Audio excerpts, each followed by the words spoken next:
బాగి, బుజ్జమ్మ ఇద్దరు తలస్నానం చేసి పూజ చేయడానికి పూజ రూమ్ దగ్గరికి వస్తూ ఉంటారు. ఇక గుప్తా గారు గార్డెన్‌లో అటు ఇటు తిరుగుతూ ఆరు పాపకి తన శక్తులు, పూర్వ శక్తుల్ని ఎలా ప్రసాదించాలి, ఎలా వస్తాయి అని ఆలోచిస్తూ ఉంటాడు.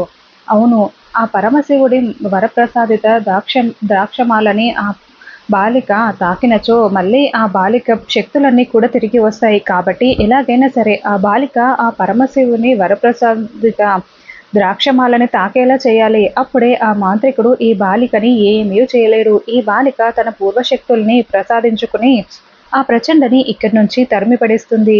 ఎలాగైనా సరే ప్రభు, ఆ బాలిక ఆ మాలని తాకేలా చూడు అని గుప్తా గారు వేడుకుంటూ చూద్దామని విండో దగ్గరికి వచ్చి చూస్తూ ఉంటాడు.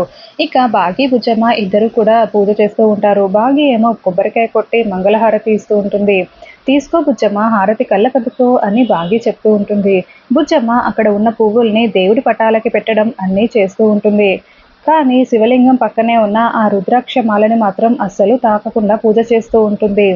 ఇంకా అలా పూజ పూర్తి కావడంతో బాగి, బుజ్జమ్మ ఇద్దరు దేవుడి గది బయటికి వచ్చి పని వెళ్తూ ఉంటారు. ఇదంతా చూస్తున్న గుప్తా గారు, అయ్యో పరమేశ్వర, ఆ బాలిక ఆ మాలని తాకకుండా వెళ్ళిపోతున్నదే, ఏదో ఒకటి చేసి తాకేలా చేసి ఆ శక్తులు వచ్చేలా చూడుము తండ్రి అని గుప్తా గారు వేడుకుంటూ ఉంటారు.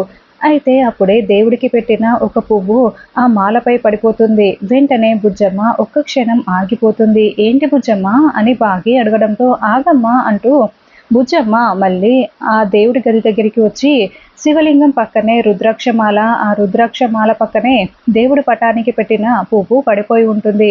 ఆ పువ్వుని తీసుకునే టైంలో ఆ రుద్రాక్షమాలని తాకుతూ ఉంటుంది.